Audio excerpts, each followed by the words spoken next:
Glória a Deus, né? Amém. Louvado seja o nome do Senhor. Queridos, quando alguém pergunta, né, para nós, para todos nós, quem é você? Tendência natural nossa é dizer o nome, né? Eu sou Leandro. Quando muito a gente responde o que? Eu sou Leandro, sou do Rio de Janeiro. Mas a realidade é que o nosso nome não define quem a gente é. O nosso nome não diz exatamente as dores que a gente passou. Seria muito fácil se fosse assim, né? Se nosso nome definisse quem a gente realmente é, chegaria a menina para o pai e falaria assim: pai, tem um menino querendo me namorar. Aí o pai perguntaria: qual é o nome? A menina ia falar: não, esse não, desmancha porque esse nome não presta. Se o nome definisse, não existiria psicopatas, não existiria pessoas dando golpe no outro, porque era só olhar o nome. Esse nome aqui, já vi que não dá para fazer negócio. O nome não define quem a gente é. Lá em Mateus capítulo 16, conta uma história em que Jesus, no versículo 13, Jesus pergunta para os discípulos: quem as pessoas dizem que eu sou? E aí são várias respostas, né? João Batista, Elias, se é reencarnação, se é um monte de coisa. Aí Jesus vira para os discípulos no versículo 15 e pergunta: e vocês? Quem vocês dizem que eu sou?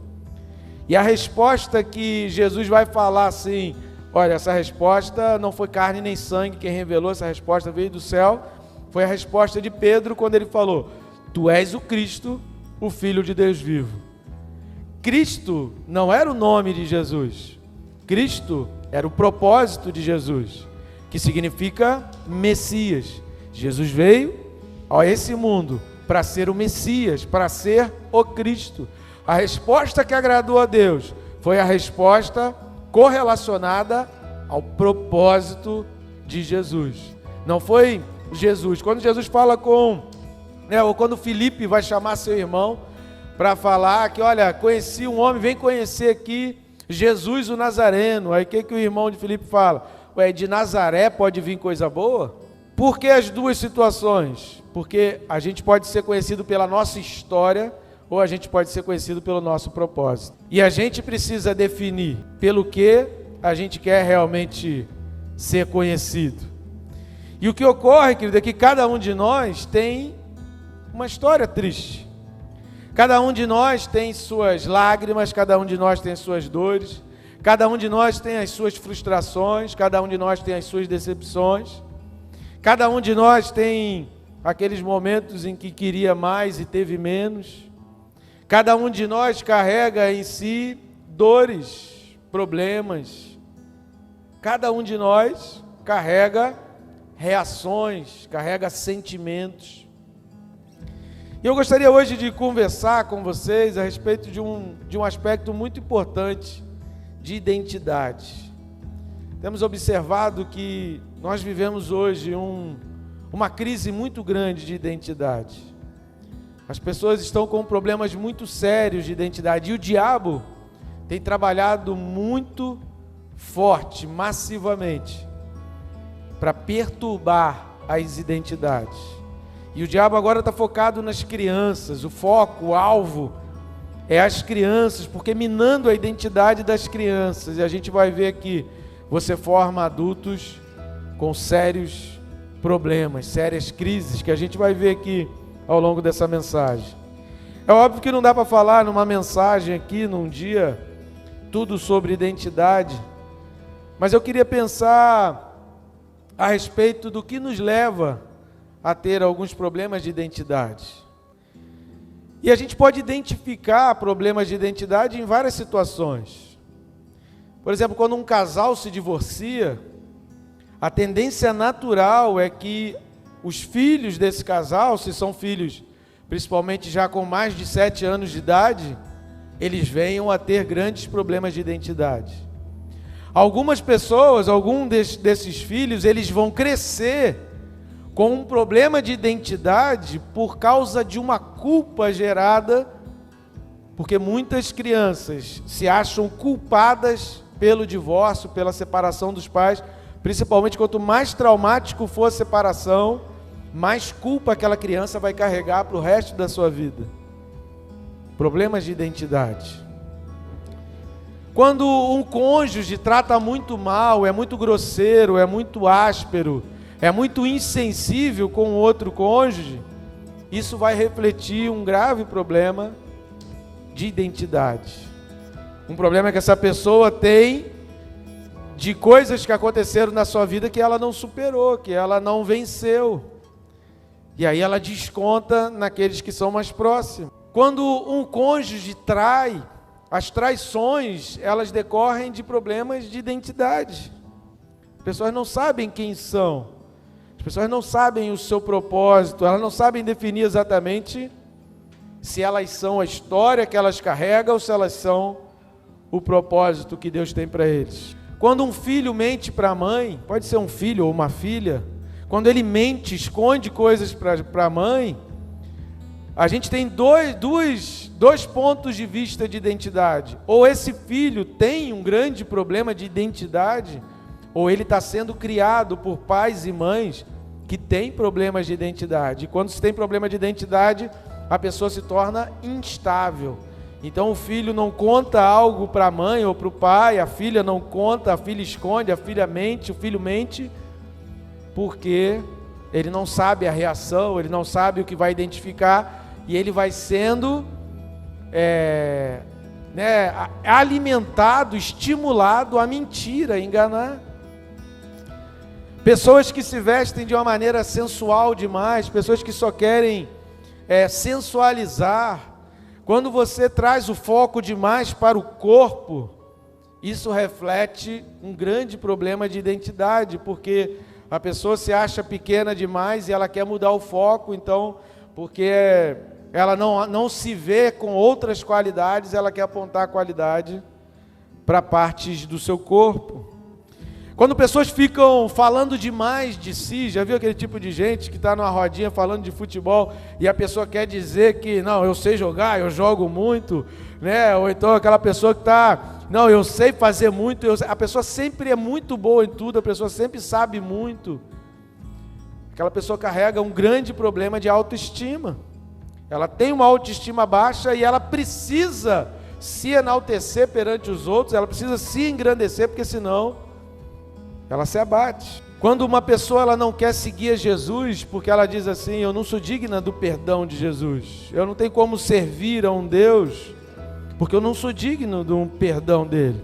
Isso é um problema grande de identidade. A gente poderia ficar aqui uma semana inteira, problemas de obediência, pessoas que têm dificuldade com submissão, pessoas que não conseguem enxergar a autoridade, pessoas que têm dificuldade com hierarquias, pessoas que não sabem identificar posto avançado, um posto maior, né, a condição que eu tenho, são problemas de identidade. A grande questão é, querido, quem é você?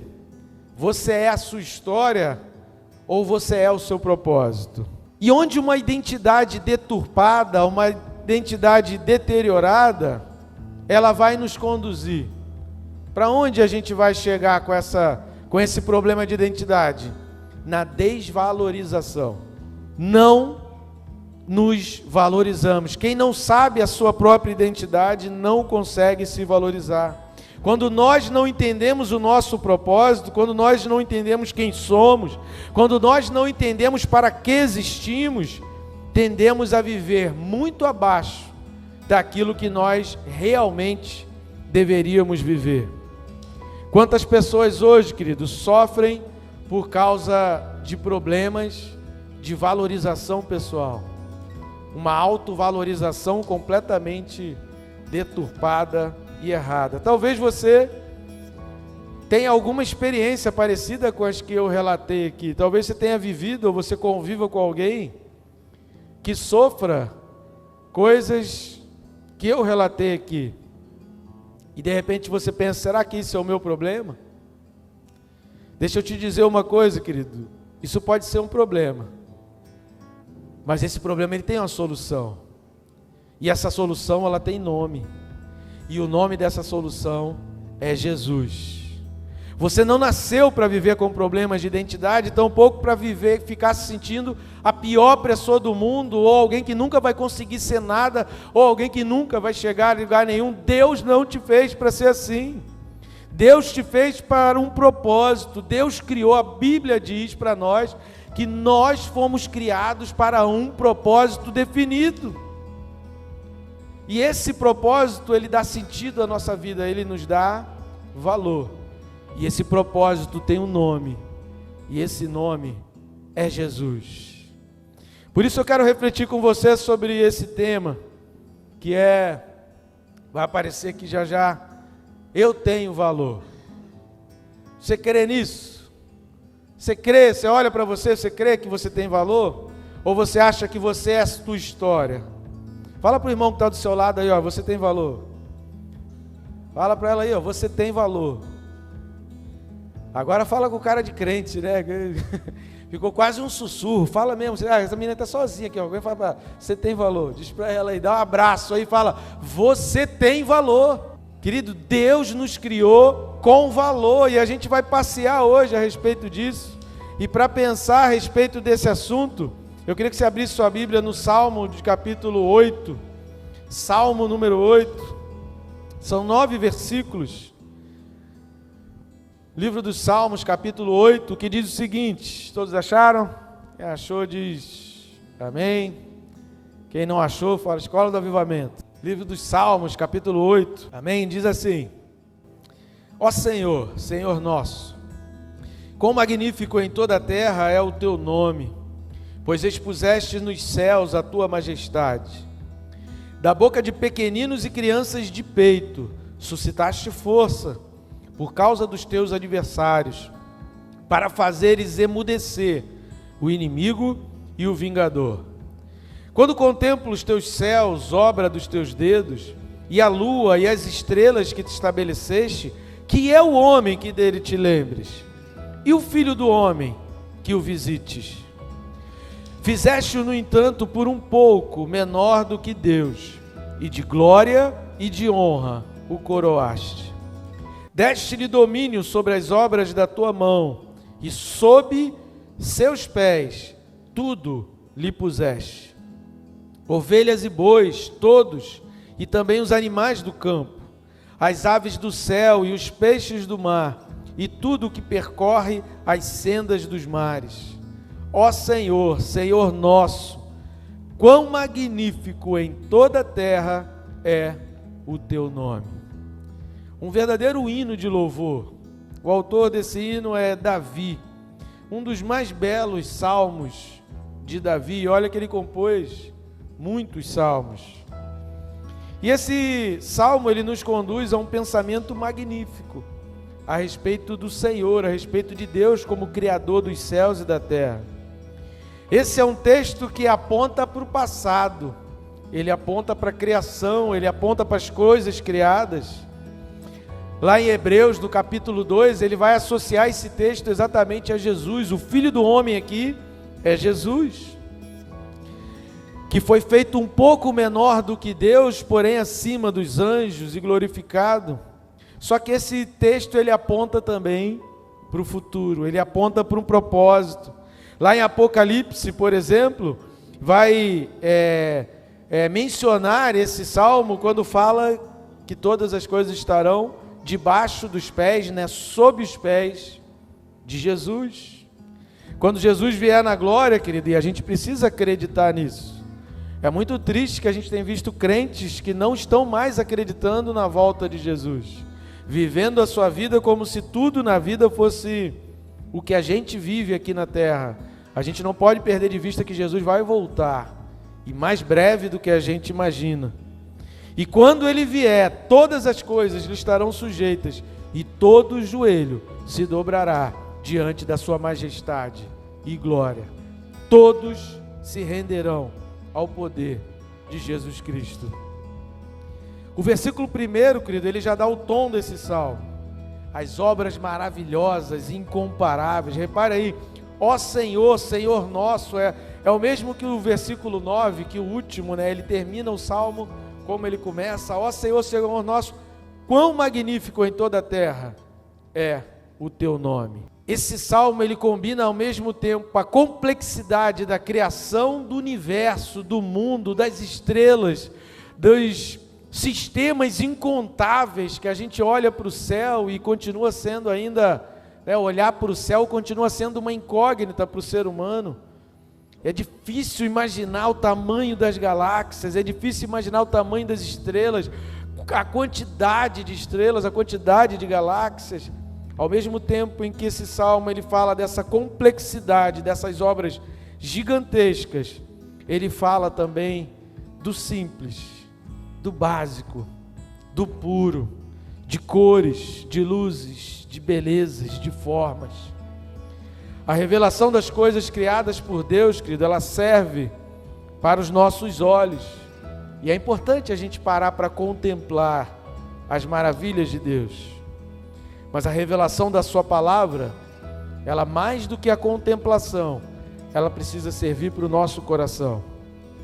Contemplar as maravilhas da criação de Deus, querido, com os nossos olhos, precisa apontar na direção de que a palavra desse mesmo Deus é fiel.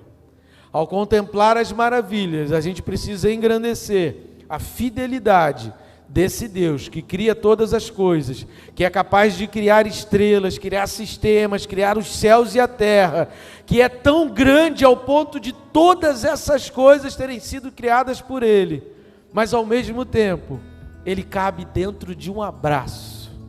Ele é capaz de caber dentro do teu coração.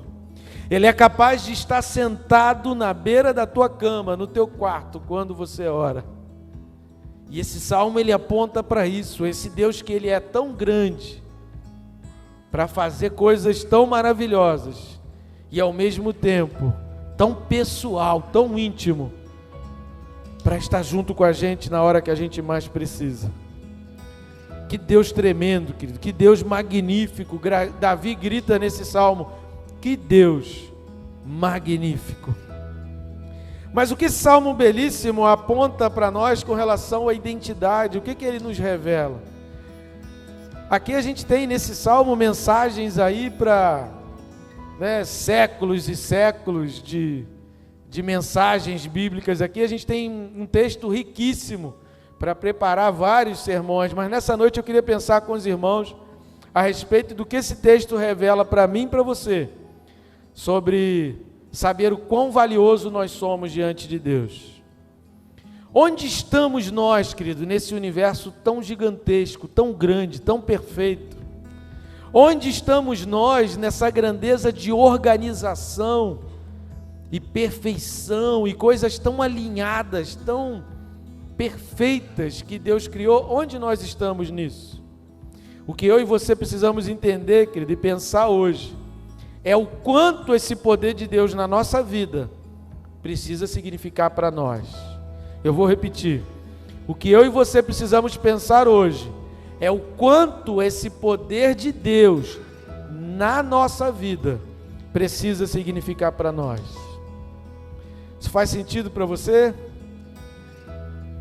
Pensar que Deus é grande demais e não está preocupado conosco é um dos grandes pensamentos de muita gente. Tem muita gente que não ora porque pensa, Deus está ocupado com tanta coisa, o mundo está um caos, Deus está preocupado com tanta coisa, como é que Deus vai se importar com a minha oração? Quem sou eu na fila do pão? E as pessoas estão deixando de orar, estão deixando de pedir. E hoje nós iremos exatamente pensar sobre isso, porque isso é extremamente importante. A gente não pode permitir, querido, que a gente seja inferiorizado, diminuído pelo diabo, pelas estratégias dele, para vivermos abaixo daquilo que Deus quer que a gente viva. Deus conhece o nosso valor e você precisa entender o seu valor e a importância que entender o seu valor faz na nossa vida. E para a gente entender que a gente tem valor, querido, em primeiro lugar a gente precisa entender que o diabo não quer que você saiba o teu valor. O diabo ele não fica feliz, ele não está satisfeito. O diabo ele vai fazer de tudo para você não saber o teu valor. Não é bom para o diabo saber disso, mas veja aí o versículo 2. Da boca de pequeninos e crianças de peito, suscitaste força por causa dos teus adversários, para fazeres emudecer o inimigo e o vingador.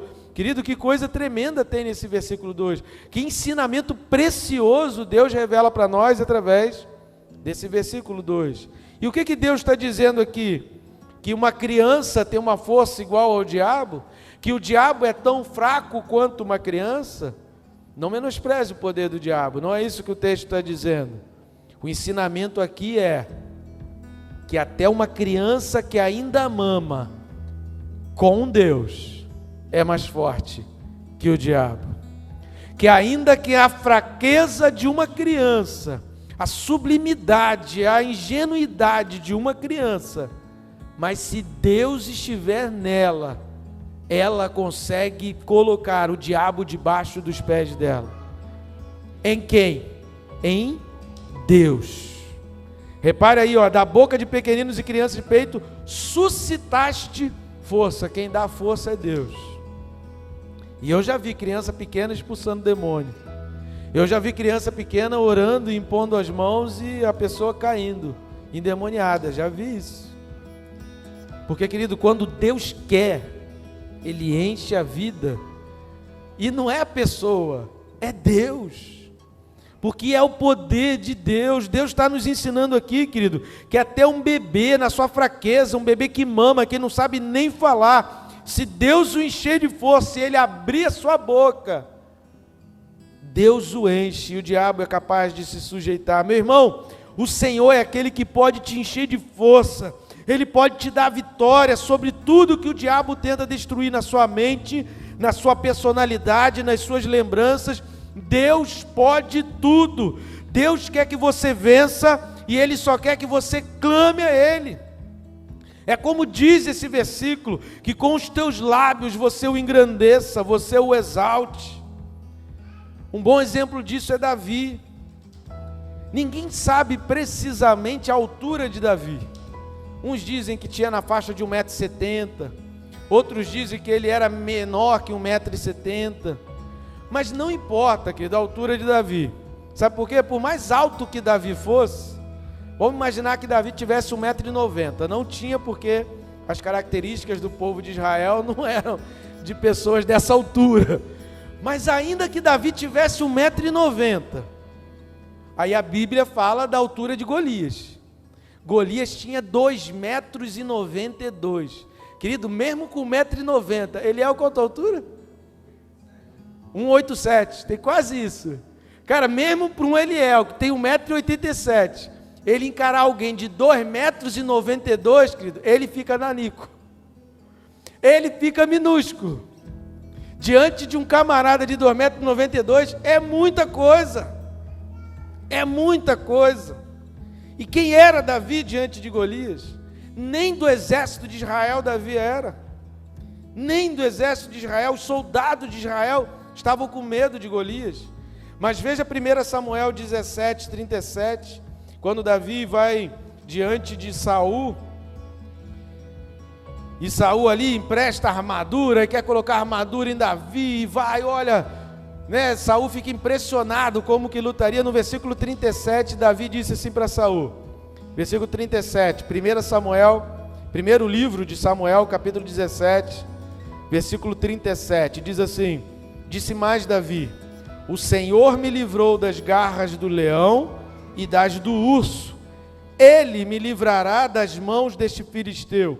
Então disse Saul a Davi: vai-te e o Senhor seja contigo. Meus irmãos, quantas vezes eu e você não seguimos o exemplo de Davi, e a gente valoriza mais o inimigo do que o Deus que está em nós. A gente despreza a força de Deus. Mas pastor, que é isso? Eu desprezo a força de Deus? Sim. A gente despreza a força de Deus na hora daquele problema que a gente primeiro pega o telefone e depois, se der, a gente pensa em orar. A gente despreza a Deus na hora que a gente está naquela dificuldade e primeiro a gente pesquisa na internet, primeiro a gente manda o WhatsApp para 500 pessoas e depois, se der, eu paro para orar. A gente despreza a Deus, querido, quando a gente acorda e já acorda todo atabalhoado, todo, sabe, desengonçado, querendo se ajudar, ajeitar, correndo para fazer as coisas. E o nosso TSD, a leitura bíblica, Amanhã eu faço. Se der amanhã eu faço. Fica para depois, fica para outro dia. Semana que vem vai ser a semana que eu vou fazer o TSD. Eu vou ler a palavra todo dia. Eu vou cumprir aquilo que o pastor Josué fala, né? Sem o pão do céu, não tem pão da terra. Então só tem o pão da terra depois do pão do céu. Então primeira leitura bíblica, primeira oração, é a primeira coisa do dia depois de abrir o olho, né? Às vezes se der, faz antes de abrir o olho mesmo. Mas primeiro o pão do céu, depois o pão da terra. A gente despreza a Deus, querido, porque quando a gente se lembra, a gente já está na condução, a gente já está no trânsito, a gente já está no caminho. Isso é desprezar a força de Deus em nós. E aí a gente vai lembrar de Deus quando? Na hora que a gente está no problema. Na hora que a gente está diante da grande dificuldade. Aí a gente se lembra, meu Deus! Quantas vezes, querido, você nem se dá conta de que a luta que você está passando é espiritual? Que teu carro enguiçou porque o problema é espiritual. Sabe, que teu filho está com problema na escola, que o problema é espiritual. Que aquela resposta não veio, a questão é espiritual.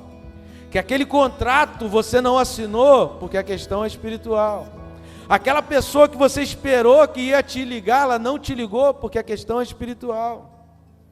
Aquela proposta que te fizeram, que você achou que ia ser, que ia acontecer, não aconteceu, porque a questão é espiritual. E a gente não se dá conta que na hora que o marido responde áspero para a esposa, que a esposa responde áspera para o marido, que ali o problema é espiritual. Quantas vezes, querido, você quer resolver as coisas sem consultar Deus? Quantas vezes você nem se dá conta de que se você buscar a Deus, as coisas podem tomar um rumo e Deus começa a te mostrar por que tudo aquilo que está acontecendo? Quem está entendendo? Amém? Pois é, querido, está na hora da gente confiar mais no Senhor e a gente mudar de vida. Está na hora da gente levantar a nossa cabeça. Levantar a cabeça não é com altivez e se achando superior aos outros, mas é levantar a cabeça e olhar para o céu, olhar para o autor e consumador da nossa fé. Quem se agrada, querido, com o teu sentimento de inferioridade, não é o Senhor. Quem se agrada de ver você, sabe, achando que o mundo está desabando na tua cabeça, que tudo está dando de errado e que você é a pior pessoa, pode ter certeza disso, não é o Senhor. Deus está aqui e Ele quer mudar o rumo da sua história hoje. Deus quer levantar para você, então diga para si mesmo, com Deus eu posso tudo. Você consegue botar a mão no teu peito e dizer... Faz como Davi, né? Davi, ele diz que ele falava para a alma dele. Diz para a tua alma, com Deus eu posso tudo. Sabe por quê, querido? Você quer que Deus te dê uma resposta rápida? Você quer que Deus te dê uma resposta agora? Vamos fazer uma coisa rápida aqui, bem rápido. Feche os teus olhos. Pense aí agora num problema impossível. Pense aí em alguma coisa que você está vivendo na tua vida, que você está falando assim, isso aqui não tem jeito, não vai ter solução, eu estou com essa situação na minha vida que já tentei de tudo, e tudo deu errado, eu não vejo mais saída, eu não vejo porta, eu não vejo mais luz, nem túnel eu estou vendo. Sabe aquele tipo de situação que nem túnel você está vendo? Pensa nessa situação agora aí, rapidinho. Agora abre os teus olhos, eu queria que alguém... abrisse sua Bíblia aí em Lucas 1:37 e ficasse, quando achasse o texto, fica de pé e lê com voz bem firme, bem alta. Leia Lucas 1:37. Quem achar aí, puder ficar de pé e falar bem alto, bem forte esse texto. Essa é a resposta de Deus para você hoje, querido. Esse problema que você tem, essa causa que você tem, que não vê solução, que você não sabe como vai ser resolvido, não há nada impossível para Deus. E Deus te ama tanto que Ele deixou registrado aí para você levar para casa. Se possível, grava isso, que imprime, cola na porta do teu guarda-roupa, cola no espelho do teu banheiro, cola na porta da geladeira, cola na porta da tua casa antes de você sair, cola na entrada. Não há impossíveis para Deus.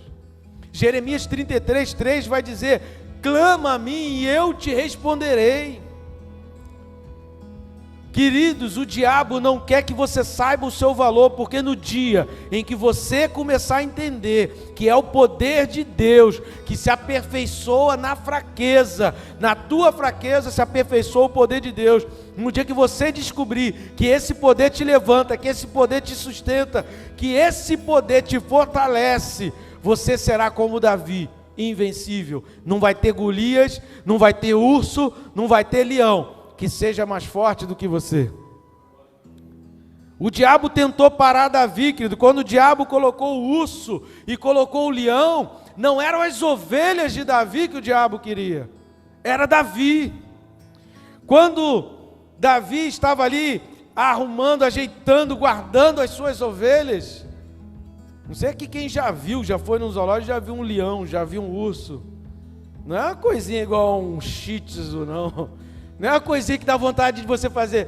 Tem gente que às vezes a gente vê desenho, filme, vê urso, é coisinha tão fofa, é coisa linda. Não é o tipo da coisa que dá vontade de você passar mal, que coisa linda, fofinha, gostosa. Não é. Não é essas fofuras todas assim, não. O negócio é tenebroso. Agora você imagina, você está cuidando da ovelha, no meio do pasto, e aparece um urso, aparece um leão. Você acha que o diabo colocou o urso, colocou o leão ali porque ele queria as ovelhas? Não. Queria Davi. Queria Davi. O que interessa ao diabo, querido, é te ver para baixo. Fazer você achar que não é nada. Fazer você achar que você nunca vai ser nada. Fazer achar que você não pode fazer nada. Que nada que você faz vai dar certo. Fazer você pensar que tudo que você põe a mão dá errado. E a coisa não se completa. Porque Deus está preparando você para derrotar gigantes que outros não conseguirão enfrentar, que outros ficarão apavorados. Quando Davi chega ali e olha aqueles soldados todos amedrontados por causa de Golias, Davi se lembra da sua história. Davi se lembra do urso, Davi se lembra do leão que ele teve que enfrentar. A sua história lhe deu forças para pensar, esse gigante aí também não é nada, porque se Deus foi comigo lá, não é esse texto que a gente leu? Se Deus me deu a vitória com o leão e com o urso, Ele vai me dar a vitória com o gigante também. Querido, se você sofreu lá no passado, se você sentiu dores no passado, se você foi frustrado, se você foi humilhado no passado, as tuas dores no passado não são para te jogar para baixo, mas era Deus te preparando para o Golias que estava para vir. Era Deus te fortalecendo para fazer você olhar para trás e dizer assim: se Deus me livrou disso tudo e Deus me trouxe até aqui hoje, isso que está vindo pela minha frente não é páreo para mim, porque dentro de mim habita o poder dos poderes e eu posso vencer também. Você consegue entender isso? Você é o valente de Deus. Deus está nessa noite, querido, levantando um exército de reis Davis. O Senhor dos exércitos está contigo. O Senhor dos exércitos está ao seu lado. O Senhor dos exércitos é quem guerreia por você. Então não é um urso, não é um leão, não são dores, não são gigantes que vão vencer você e que vão fazer alguém que tem o Senhor Todo-Poderoso ao seu lado se sentir derrotado. Eu não sei o tempo da tua dor, eu não sei quantas lutas, quantas vezes você já pensou em desistir da tua própria vida. Quantas vezes você mesmo já se sentiu humilhado, já se sentiu por baixo, já pensou em largar tudo por causa das afrontas de Golias. Davi ali no capítulo 17 de Samuel, de primeiro livro de Samuel, quando Davi chega ali, Davi encontra um exército amedrontado, um exército cabisbaixo, um exército escondido. Davi começa a olhar para aquele monte de homem e Davi começa a ouvir um monte de coisa negativa. O diabo não quer que você saiba o seu valor, querido, sabe por quê? Porque quem sabe o seu valor, sabe que em Deus pode muito mais. Quem sabe o seu valor, sabe o Pai que tem. E quem sabe o Pai que tem, sabe que tem valor. Sabe que é cuidado, não é facilmente enganado, não aceita qualquer oferta por si mesmo, não é confundido. O diabo sabe que no dia em que você se levantar, ele vai cair. Então hoje é dia de você se levantar. Hoje é dia de você levantar a tua cabeça. Hoje é dia de você entender, Deus está comigo. E tudo que eu passei não foi para me jogar para baixo. Deus me deu vitória. Porque se você está aqui hoje, querido, é porque Deus te deu vitória, é porque você venceu, é porque o dia passou, é porque o teu passado passou. Então deixa o teu passado para trás e para de querer ser identificado pela tua história. Passa a ser identificado hoje pelo teu propósito, pelo que Deus te chamou para ser, pelo que Deus quer fazer de você. Toda vez que o diabo apontar para você o teu passado, você lembra para ele o futuro dele, que é ser pisado por Jesus Cristo.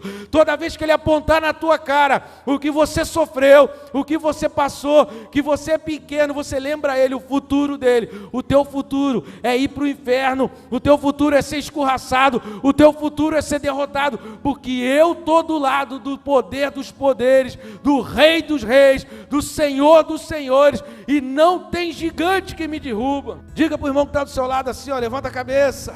Fala para o outro que está do outro lado também, levanta, senão ele vai ficar com ciúme. Segunda coisa, querido, que a gente precisa entender, para a gente entender que a gente tem valor, é entender qual é o problema de eu não saber disso. Porque o diabo ele tem batalhado para você não saber disso, mas qual é o problema? Quando a gente não entende o nosso valor, nós nos sujeitamos a qualquer preço. Uma vez alguém disse, quanto vale um homem? Um homem vale a causa que ele busca, ou seja, o seu propósito, e o preço que ele está disposto a pagar por esse propósito. É por isso que você vai ver pedidos de recompensa. Nos Estados Unidos tem muito isso, né? No Brasil se implementou isso há um tempo atrás, agora se perdeu. Mas tem lá pedido de recompensa, se achar fulano vale tanto.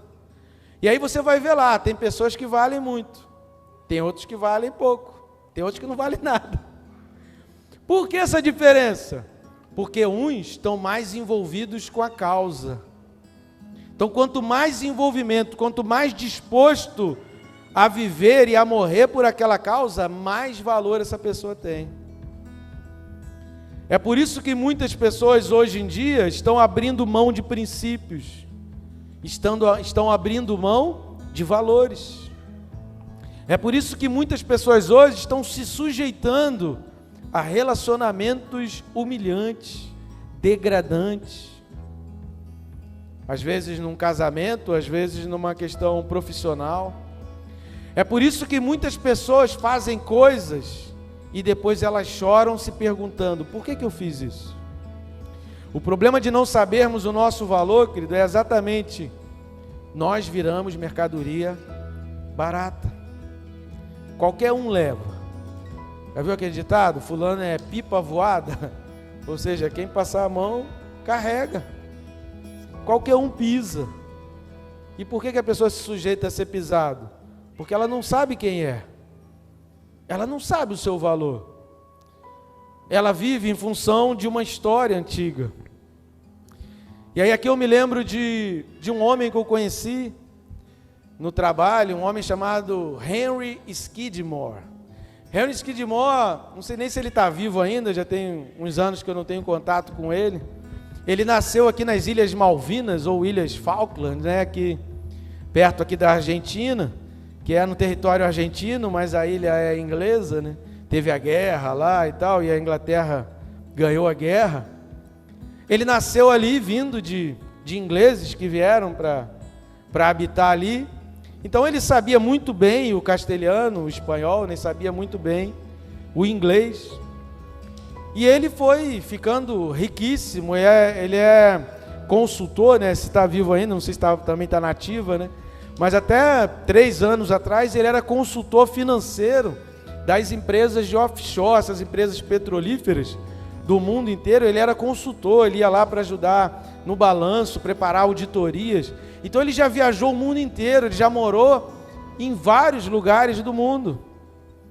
E ele tinha o hábito de todos os lugares que ele ia morar ou que ele viajava, de frequentar casas de prostituição. Ele era viciado em casas de prostituição.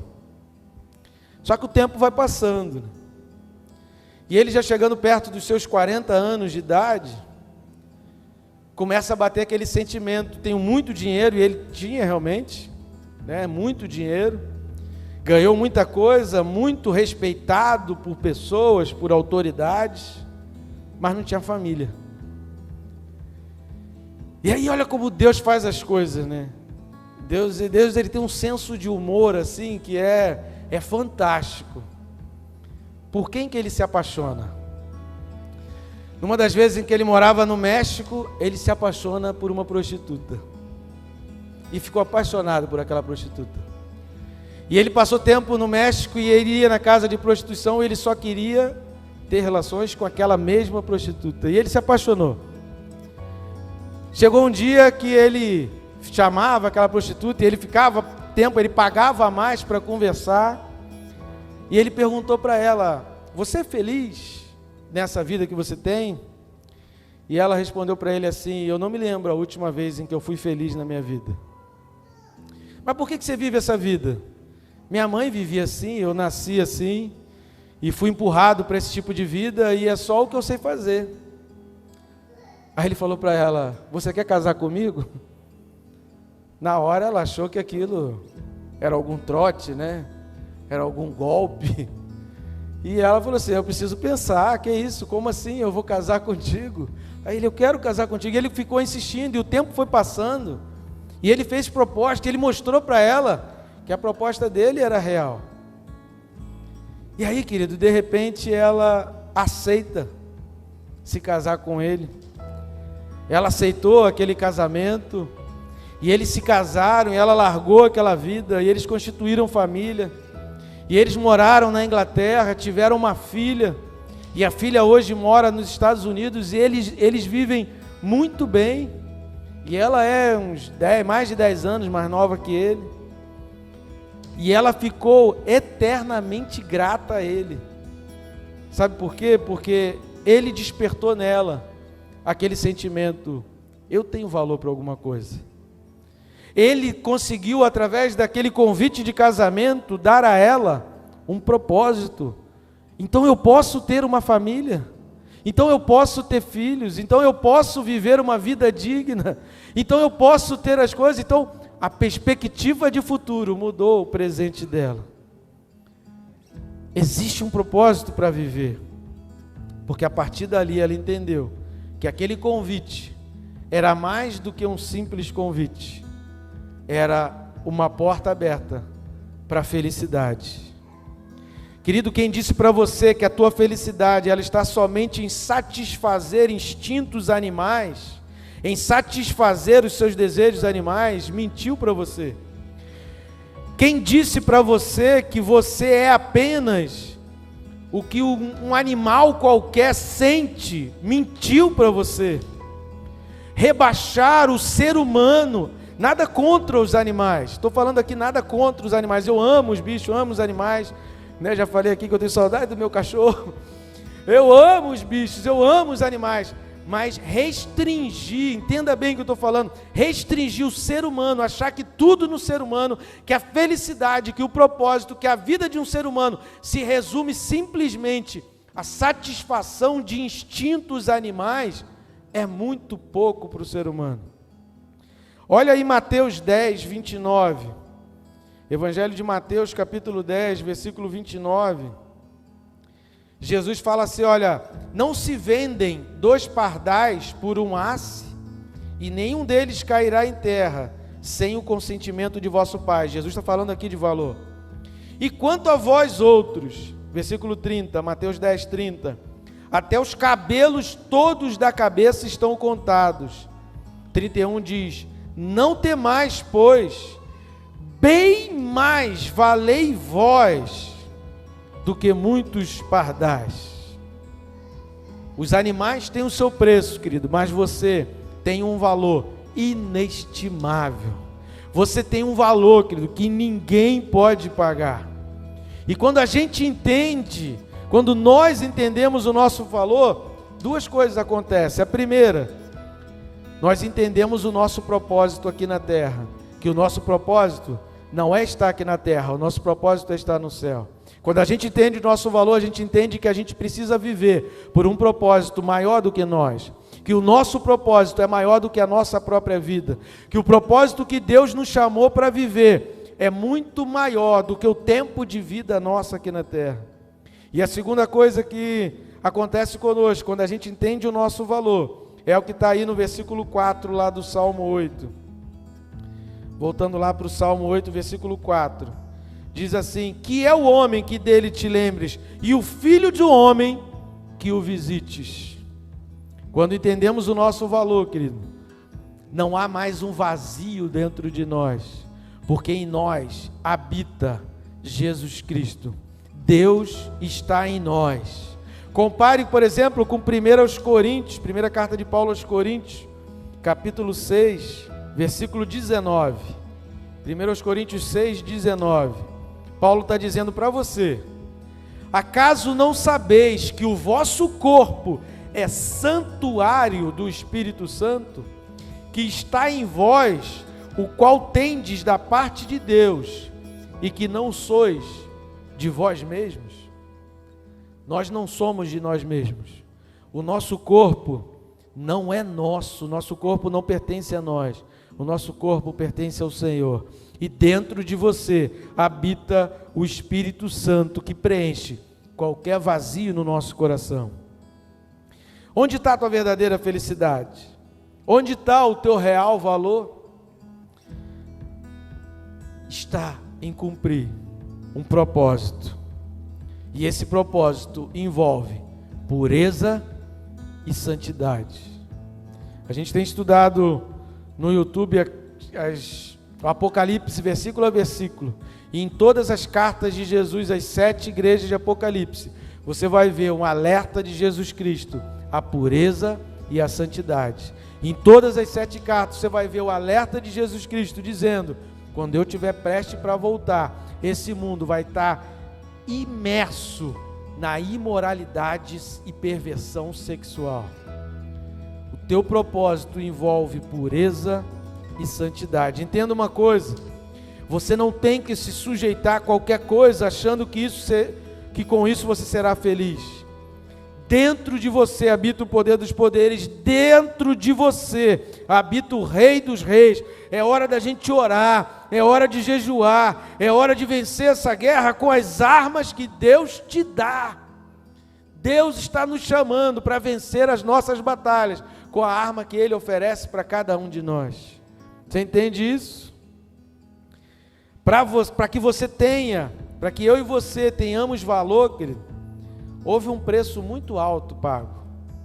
Quando a gente lê de graça, não significa sem custo. Não existe nada grátis, querido. Não existe almoço grátis, não existe nada de graça. Saúde não é de graça, almoço não é de graça, a sobremesa não é de graça, o refrigerante não é de graça, o copo do suco não é de graça, não existe. Tudo que é de graça, que você ouviu falar que é de graça, pode ter certeza, tem alguém pagando. Às vezes é você mesmo. Não é? Porque eu já fui comerciante e fazia isso. Ó, na compra disso, leve isso aqui grátis. Mas no custo estava o preço dos dois. Pô, é óbvio, não vou jogar o negócio fora, eu paguei por aquilo. É óbvio que no custo eu botei o preço dos dois. Dá uma diminuída na margem em um, para poder a pessoa levar os dois. Mas não existe, tudo que é de graça tem custo. E a nossa vida, a gente recebeu a vida eterna de graça. Mas qual é esse custo? Foi o custo da vida de Jesus Cristo. Teve um custo de cruz, teve um custo de morte na cruz, teve um custo de coroa de espinho, teve um custo, sabe, de sacrifício, de entrega. Não sabendo o nosso valor, querido, nós não valorizamos a obra do sacrifício de Jesus. Hoje é o dia de você entender o teu valor. E por último, para que você entenda o teu valor, você precisa entender quem é que está dizendo que você tem valor. Volte lá para o Salmo 8, a partir do versículo 5. Salmo 8, a partir do versículo 5, vai dizer: fizeste-o, no entanto, por um pouco menor do que Deus, e de glória e de honra o coroaste. Deste-lhe domínio sobre as obras da tua mão, e sob seus pés tudo lhe puseste, ovelhas e bois, todos, e também os animais do campo, as aves do céu e os peixes do mar, e tudo o que percorre as sendas dos mares. Tudo está sujeito. Deus te deu todo o domínio. E por que é importante a gente saber isso? Queridos, tem muitas vozes soprando no nosso ouvido.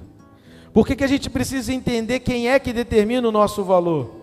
Porque se nós não tomarmos uma posição, se nós não decidirmos clara e firmemente quais vozes nós vamos dar ouvidos, com certeza nós seremos arrastados pelas correntes do mundo. Nós observamos que as pessoas hoje, queridos, estão se alimentando a sua mente, sendo viciadas em alimentar a sua mente com coisas erradas. Não tenho nada contra assistir séries, filmes, até novelas, mas tem muita gente impregnando demais a sua mente e perdendo o seu valor por causa de filmes, de séries, de músicas. A gente precisa entender que a gente tem 5 sentidos. E os 5 sentidos nossos despertam desejos, despertam sentimentos. Sentimentos, desejos e vontades são despertadas em você através do tato, de encostar, através do paladar, através da audição, através do olfato e através da visão. Cuidado com os que encostam em você. Cuidado com o que você ouve, cuidado com o que você vê, cuidado com o que é oferecido para você cheirar e cuidado com aquilo que põe na sua boca. Toda hora tem uma voz querendo incutir na sua mente a desvalorização. E como que isso funciona na prática? Seja consciente ou inconsciente, aquilo vai despertar em você desejos.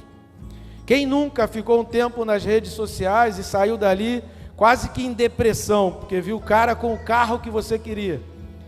O cara tinha a esposa dos sonhos, a mulher tinha o corpo dos sonhos, o cabelo dos sonhos, os olhos dos sonhos, a roupa dos sonhos, a bota dos sonhos.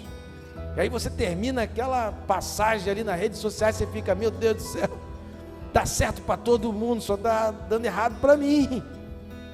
Todo mundo está ficando lindo, só eu que estou ficando feio. Aí você olha no espelho e você fala assim, eu não consigo ser igual aquela pessoa que está lá na rede social, botando que está em tal lugar. Eu mal consigo ir daqui para o centro da cidade, que dirá viajar pelo mundo, tirar foto.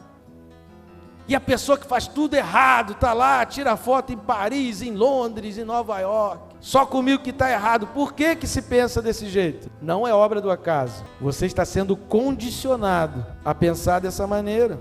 E o que nós precisamos entender, querido, é que essas conclusões, elas podem ser um problema, mas esse problema tem solução. Nós precisamos focar em uma única direção para dar ouvidos, senão, do contrário, a gente vai sucumbir nas frustrações, nas decepções, e as comparações vão gerar em nós sensação de impotência, de incapacidade, de inadequação, de pequenez, de humilhação, de se sentir um nada. Não é por acaso que as pessoas estão se sentindo assim. Elas estão sendo empurradas por 1, 2 ou mais dos 5 sentidos que nós temos: audição, olfato, paladar, visão e tato. Só que pior, querido, do que as vozes externas que sopram no nosso ouvido, eu digo pior porque eu acho que é pior, porque as vozes externas você ainda consegue controlar, você ainda consegue ter um domínio. Mas existe uma outra voz, que é a voz interna, que faz as pessoas se sentirem desvalorizadas. E sabe como é que essas vozes internas começam? Naquele dia que você sofreu aquela decepção, que você diz assim, nunca mais eu vou passar por isso. Naquela vez que você foi humilhado e você fala assim, nunca mais ninguém vai fazer isso comigo de novo. Naquela vez em que você sofreu e que você começou a fazer promessas, isso só acontece comigo, mas não é possível, eu realmente não valho nada, eu não presto, eu nunca vou ser nada. Esse tipo de promessa que você faz, que você acha que ninguém está te vendo, Deus está te vendo. A Camila Vieira, né, casada com Paulo Vieira, que é um dos coaches mais famosos do país, aliás, foi o primeiro, né, de todos aí, os coaches do Brasil. A Camila Vieira, ela conta que ela tinha muitos problemas com a mãe dela, muitos problemas de relacionamentos com a mãe dela, e de repente ela começou a se ver no casamento em situações que o Paulo Vieira fazia com ela, o que a mãe dela fazia com ela, ao ponto dela chegar e pensar assim: meu Deus, mas eu casei com a minha mãe, porque tudo que minha mãe fazia que eu não gostava, eu estou vivendo hoje no meu casamento. Quantas pessoas não são assim? Aquela decepção que você sofreu lá atrás, aí começa a acontecer uma sucessão de decepções na tua vida. É a mulher que é filha da prostituta, que se torna prostituta e que vive uma vida e que tem uma filha que é prostituta. É o alcoólatra que viveu alcoólatra dentro de casa, que ele dizia para si mesmo que não suportava o álcool, e de repente, quando ele menos espera, ele está viciado, ele está dependente e ele está no álcool. É aquela pessoa que não gosta, que sofreu com uma humilhação, sofreu com um sentimento de ser rebaixado, de ser humilhado no público, e ele cresce, ele fica humilhando os outros, ele fica pisando nos outros, ele fica fazendo os outros passar vergonha. Esse ciclo de vida não é por acaso, é porque o diabo sabe que enquanto a tua vida girar em torno dessas promessas que você faz, você vai estar preso. Deus te viu lá naquela dor. Deus te viu aquele dia que você sofreu. Deus te viu naquele dia que você humilhou. Você precisa hoje olhar para aquele dia de humilhação, olhar para aquele sofrimento, olhar talvez por um abuso sexual, olhar talvez por por uma situação em que você foi colocado a vexame público. Deus hoje, Ele quer curar isso na tua vida, e Ele quer fazer você enxergar isso, olhando que aquilo foi apenas um urso, aquilo foi apenas um leão que você enfrentou, mas que o gigante que está na tua frente vai ser vencido, porque Deus está te curando, e Deus hoje vai sarar todas as feridas do teu coração. Nós temos vozes externas e internas, e aí o que a gente precisa se perguntar? Que voz você quer ouvir? Você precisa tomar uma decisão hoje. Que voz você quer ouvir? Qual é a voz que você vai dar sentido? A gente está falando aqui de 3 vozes. A gente está falando das vozes do mundo, através de músicas, de perfumes, de contatos, né, de outras coisas. A gente está falando das vozes de dentro de você, das tuas promessas, do teu sofrimento, da tua dor, das tuas humilhações. E a gente está falando da voz de Deus. E para você ser curado, você hoje precisa tomar uma decisão. Que voz eu quero ouvir? O pastor Josué Valandro Júnior, ele diz o seguinte, que o teu arrependimento é que te dá a condição de homem ou mulher, segundo o coração de Deus. É o teu quebrantamento que é a chave que vai virar e transformar a tua vida. Atos capítulo 13, versículo 22, lá no Novo Testamento, Davi é chamado de o homem segundo o coração de Deus. Mas quando a gente lê o Salmo 51, versículo 17, Salmo 51, versículo 17, Davi diz assim, Salmo 51 é um salmo de Davi, né? Um dos salmos também lindos de Davi. No versículo 17 diz assim, olha: sacrifícios agradáveis a Deus são o espírito quebrantado, coração compungido e contrito, não o desprezarás, ó Deus. É um coração arrependido, aquele que se humilha na presença de Deus, Deus os levanta na presença dos homens.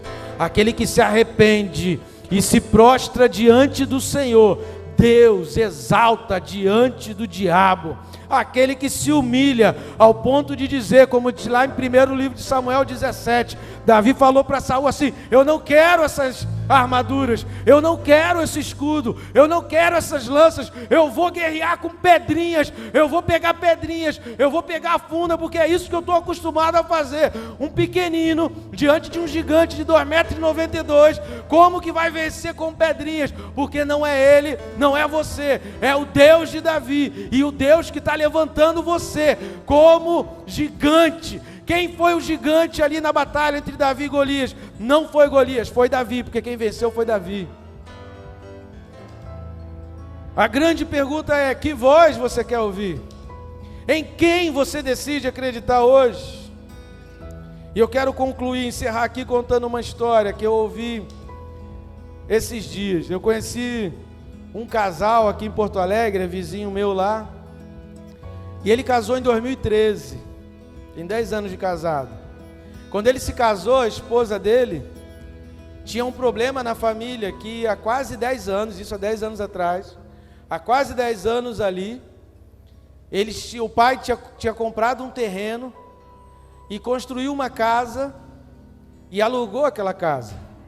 Os filhos nunca entraram naquele terreno, nem a esposa nunca entrou naquele terreno, porque o pai já comprou, já saiu alugando, resolveu fazer tudo. E o que aconteceu? A mulher que alugou aquela casa cismou que não ia sair. E já faziam quase 10 anos e aquela mulher não saía daquela casa. E aí eles casaram e a esposa dele nunca tinha entrado naquele terreno, porque uma pessoa havia usurpado aquele terreno e a causa estava na justiça e ninguém julgava aquela causa e eles não conseguiam entrar naquele terreno.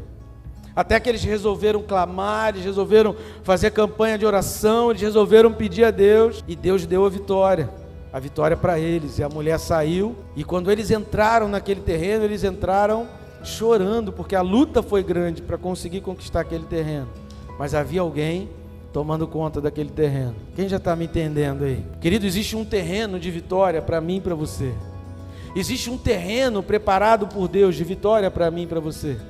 A vitória nossa na justiça para conquistar esse terreno é o arrependimento, é o quebrantamento, é a humilhação diante de Deus. Mas existe alguém que está tomando conta desse terreno. Existe alguém que está usurpando esse terreno e que não quer deixar você entrar nesse terreno de vitória. Esse alguém é o diabo. Mas ele vai sair daqui derrotado. E você hoje vai tomar posse do teu terreno, porque esse terreno de felicidade e de alegria Deus preparou para você, e Deus te fez ouvir essa mensagem para você entender que você vai ter a tua vitória e que nada vai te derrubar. Toma posse do teu terreno. O seu valor, querido, está à tua disposição.